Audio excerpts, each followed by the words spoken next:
It was in Proust by Sam Shepard from the book Great Dream of Heaven. Far in the great north woods, there's a deep black lake, one of tens of thousands in that lonely region. This one's a man-made lake, in a perfect diamond shape. It freezes so thick in the winter, you can drive a 1-ton truck right out into the middle of it and ice fish for pike and giant muskie. In the summer, it's alive with beaver, blue heron, green frogs, wood duck, and a pair of red-eyed loons that warble in that eerie tone, reminiscent of the timber wolf. Deer and bearded moose sometimes emerge like magic from the dark woods and water out of the south bank, then slip back into thick tamarack and pines. On the opposite shore, a little portable aluminum dock on rubber wheels juts out into the iron-stained water. It has 2 orange lawn chairs chained to the end of it so they don't blow away in the late afternoon thunderstorms that sweep in off the southern plains regular as clockwork. Every morning, at the height of summer season, a married couple meet on this dock with their white cups of coffee, cups that say Betty's Pies in blue, with a little steaming pie etched right below the logo. They unchain the lawn chairs and adjust them, facing due west, with the rising sun just over their left shoulders. They sit within arm's reach of each other so their fingers can brush and make little twitching signs of recognition and affection. They've been coming here for 18 years, sitting on this very same dock in these very same chairs. Sometimes they just stare at the glistening flat surface of the water and the slow-motion clouds, pink-edged from the sun, like cotton candy. Other times, they talk. What exactly is this thing you have about the French? What thing? This derision all the time, this attitude. Now the kids have picked it up. They have? Yes, they have. I don't want them growing up with an attitude like that. I want them to travel, go places, be open-minded. To France. You want them to travel to France? Yes, of course. I'd really like them to see France. Why not? Well, they can see France if they want to. I don't care if they see France. They're not going to want to see France if they already have this thing about it. What thing? They make fun of the accent. They think everything French is pretentious and stupid. Well, they're right about that. It's not funny, Henry. You might think it's funny, but they don't understand that kind of sarcasm. They're too young. They think it's serious. It is serious. I can't talk to you. A long pause now, in which nothing happens but the continuous rippling motion of the inky water, so that they both have the sensation they're sitting on the bow of a giant ship, getting nowhere.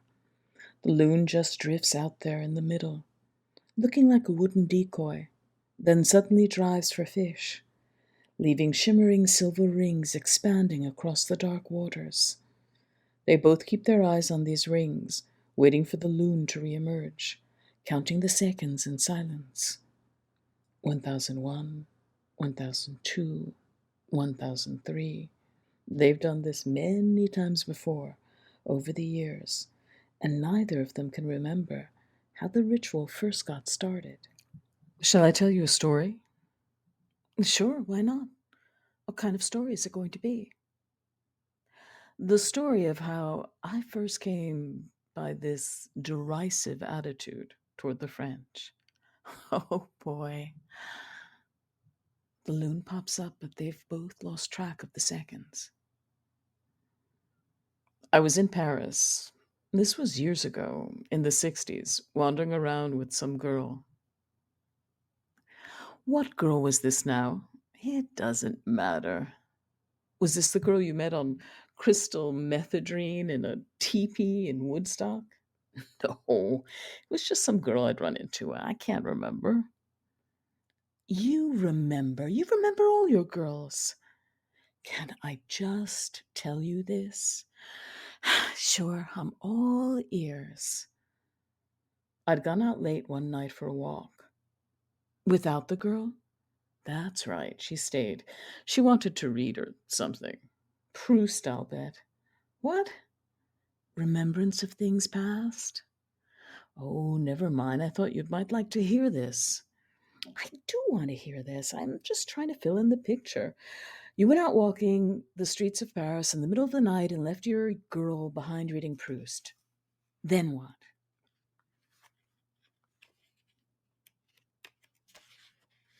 All right. Now, this was back in the days when I was still drinking and I was just wandering around the streets. I did a lot of wandering in those days. What were you looking for? Nothing. I just wander. I like to wander. You were looking for women. I had a woman. You were looking for more women. You weren't satisfied with just one. You wanted more. Could I just go on with this, please, and not get sidetracked by every little. Sure, go on with it. I'm just trying to keep tabs. Another pause while they watch a painted turtle stick its neck up through the lily pads and blow water out its slitted nostrils.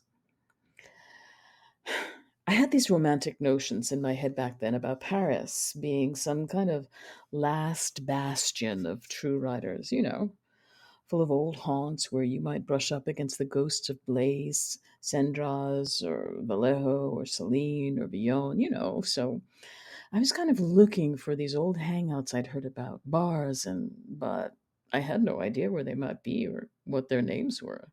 So I just kept stumbling into places that looked kind of old and seedy and ordering Pernod and sitting around watching people and listening. But since I couldn't understand a word of French, I had no clue what was going on and no way to ask anyone. First step, learn the language. Always learn the language. Right. It's not my language. I have no affinity with it. The sound, all that guttural stuff, the spitting. Spitting? There's no spitting in French. It's very precise.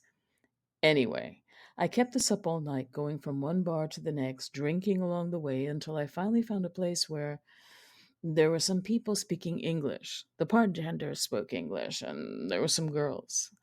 Ah, more girls. You found them. They were Scandinavian types, but they were speaking perfect English. So I started talking to them. Oh, why not? Anyhow, I was already half in the bag from drinking at all the bars along the way when one of these Scandinavian women comes up and sits down right beside me, right off the bat, like that.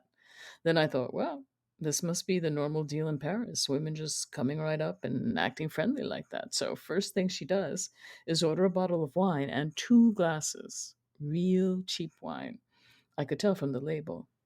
And she pours me a drink. I say, no thanks,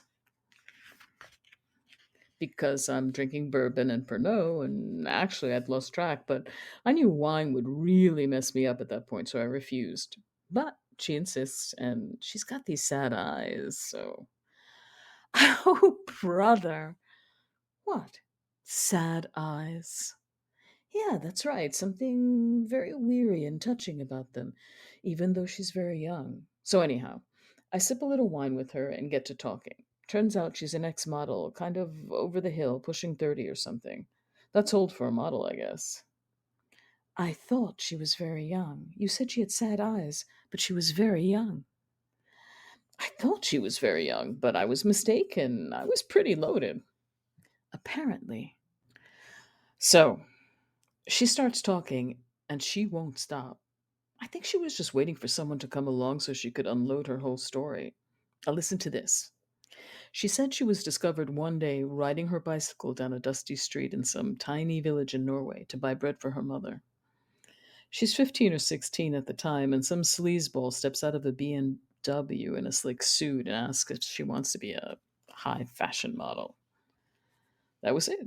She goes back and tells her parents the news, and her mother's mad because she's forgotten to buy the bread, but her father smells money and wants to meet the sleazeball. Next thing they know, the whole family's on a plane to Paris. The whole family? Well, yeah, she's underage, so her parents have to come along to chaperone. Oh, so she comes to Paris, and she's an overnight success. She's on the cover of international magazine. She's making big money, hand over fist. She travels to New York, Rome, Munich, London, all over the place. With her parents still? Still with her parents. I mean, can you imagine? They're all from this little spit of a village in the backwoods of Norway. Her dad's a mailman or something. Her mother's never been on an airplane in her whole life, and suddenly they're all thrown into this high powered fashion world with photographers stalking them and agents cutting each other's throats to get a piece of her. No wonder she looked older than she actually was. What?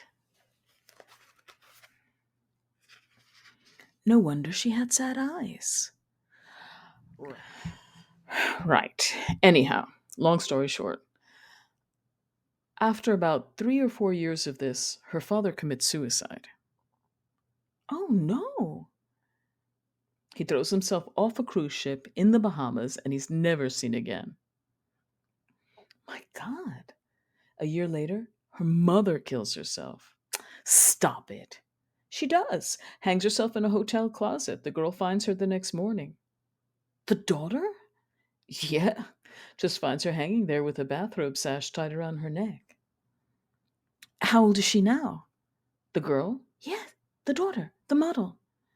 Pushing 20, I guess. 20. That's still young. So what happens then?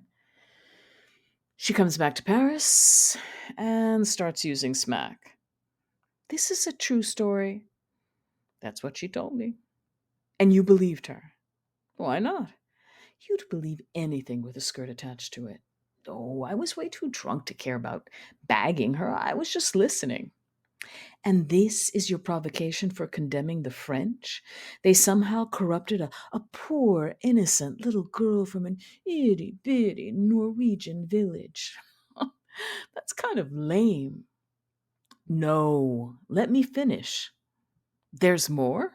Yeah.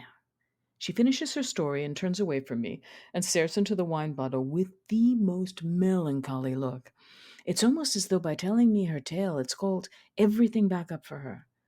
I mean, the sadness in her eyes is more than I can handle, and I start thinking about the girl back at the hotel. The one reading Proust? It wasn't Proust. Just kidding. I don't know what it is, but it wasn't Proust. Take it easy. I can't tell you anything without some underlying. What? Some underlying what? They both go silent. A sharp wind creates a rippling line of surf, like a miniature tidal wave, heading straight toward them. Neither of them acknowledges the unaccountable terror it sparks in them. The man continues his tale, but now it's more like he's talking to himself, or maybe the reflections of puffy clouds racing across the lake. Suddenly, I had this overwhelming need to be with her, to be back at the hotel, safe. I don't know what it was, a panic or something. So I pay for my drink, the bourbon I'd ordered, say so long to the Norwegian girl, and head out the door. Well, this bar is kind of underground, with a narrow set of stairs leading back up to the street, like a little dungeon, kind of.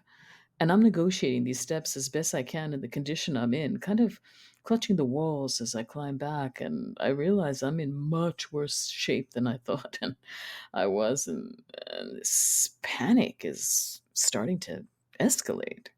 I'm starting to hallucinate that I'm in some mini French hell with the guillotines and the stone walls running with blood. And all of a sudden, out of nowhere, come these two bonehead musclemen types up behind me. These two frog bouncers wearing black turtlenecks and gold chains, and they look like they've just stepped out of a Jean Paul Belmondo movie. They're yelling at me in French, which I don't understand, and one of them barges up in front of me and blocks my way, while the other one behind me grabs me by the back of the neck. What did they want? Well, the guy blocking my way figures I'm American and tells me in broken English, really bad English, that I owe them $50 or something for the bottle of rot gut wine. What wine? I say. I was drinking bourbon. Then all at once it dawns on me, though my alcoholic stupor, that the Norwegian girl's a hooker and she's just run a scam on me, so I get stuck with the overpriced wine. So her whole story was just a fabrication? Pure make believe. And I go right through the roof. All my American outrage comes up about being deceived like that by a bunch of sleazy frogs. But she was Norwegian.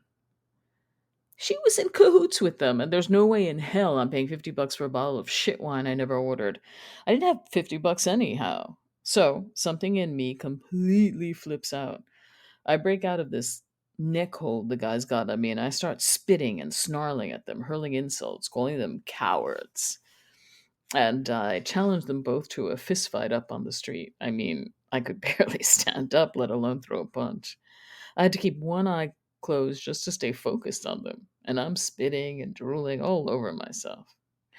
Charming. I'm sure the French were impressed. Yeah, well, through the booze and my one sort of delirious eye, I could see that these two guys were absolutely terrified of me. Insanity is always alarming. Yeah, I could see it in their eyes. They thought they tangled up with a complete wacko.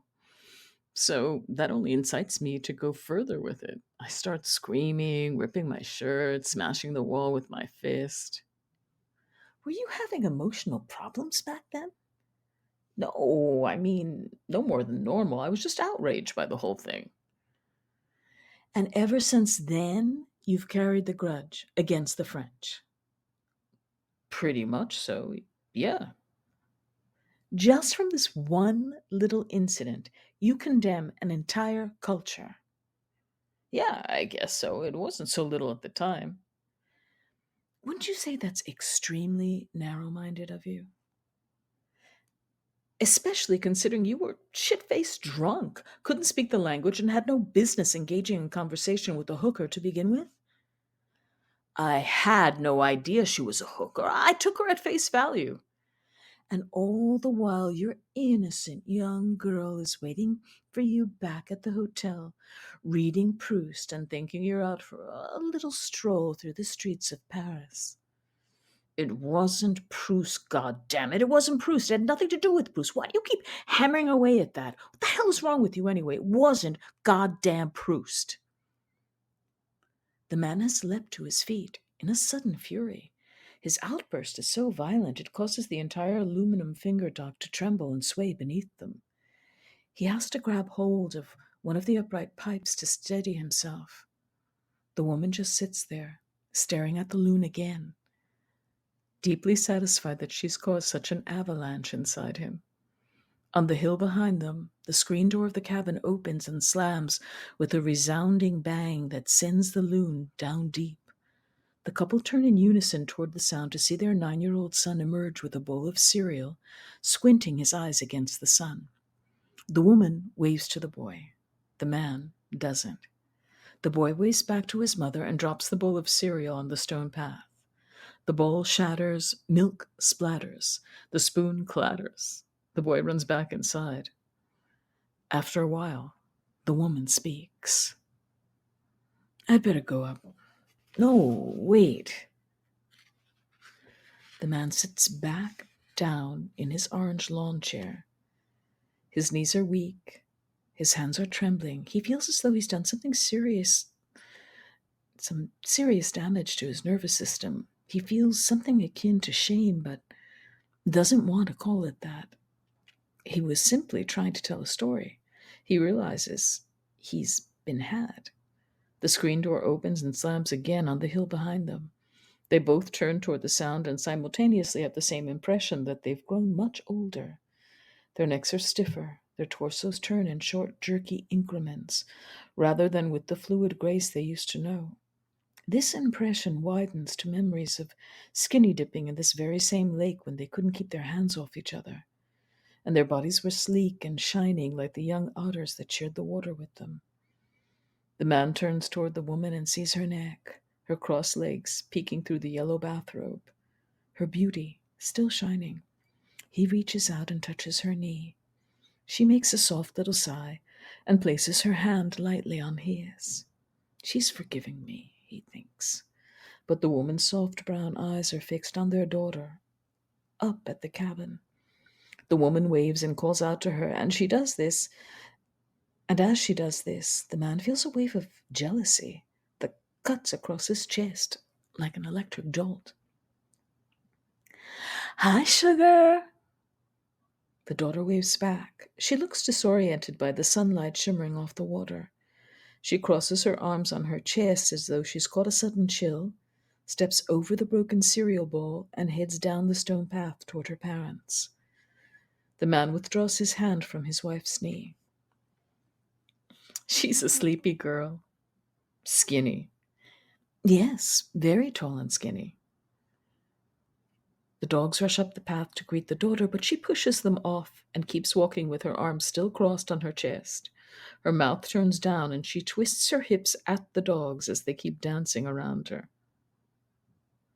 "She's always grumpy in the morning." "Very tall and grumpy." "Hi, honey." The daughter makes a little sound of greeting and walks straight up the dock to her father and sits on his lap. He kisses her on the neck. She puts her arm around his shoulder. The woman speaks. "What's your brother doing?" "He's crying." "What's he crying about?" "I don't know. He's always crying." "He's not always crying." "Almost always. Who broke that bowl up there anyway?" "Your brother." "Oh, that's probably what he's crying about." The woman tosses the last of her cold coffee into the lake and shakes her cup dry. She stands and tightens the sash of her bathrobe. She stares up the hill at the cabin. "I better go up and see. Looks like he's having a tough morning." "He's all right." "I'll be back. You want more coffee?" "I'm fine." The woman leaves. The dogs join up with her now and swirl all around her legs as she heads back up the hill. The daughter rests her head on her father's chest. She stares at the flat, dark water, the spot where her mother's coffee is still slowly sinking in a light brown cloud. She speaks to her father with dreamy eyes. "Why's he always crying, Dad?" "I don't know. He doesn't cry that much, does he?" "Seems like he's always crying." "He cries about everything." "He's all right." Another long pause. A frog jumps in the reeds. The daughter closes her eyes as though she wants to return to sleep. "Dad, do we really have to go to France?" "France? Who told you we were going to France?" "Mom. Mom said we were going to France." The screen door opens and slams as the woman enters the cabin. The loon pops up with a small silver fish twitching in its beak. Nobody sees this.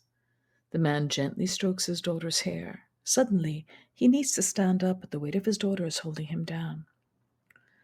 "Just a second, honey. I'll be right back. All right?" "What's wrong?" Nothing's wrong. I just need to talk to your mother a second. I'll be right back. You just wait here." "Where are you going?" "I'll be right back." He leaves his daughter sitting alone in the orange lawn chair and sprints back up the stone path to the cabin. His heart is thumping. Some old terror is rushing through him that he doesn't understand. The screen door slams behind him as he enters the kitchen. His wife is standing by the table with her back to him, stroking the hair of their son. The boy is sitting at the table, digging into a fresh bowl of cereal. She turns to her husband, but keeps stroking the soft hair of her son. The man goes to her and holds her around the waist. She turns into him, and they embrace. They kiss for a very long time. A long, deep kiss, like the way they used to before the children arrived. The boy keeps slurping his cereal, not looking up. He's not crying now. The crunching of Cheerios is the only sound. Then, the clank of the spoon on the bowl. The man and the woman stop kissing. He speaks. "Don't go to France," is what he says.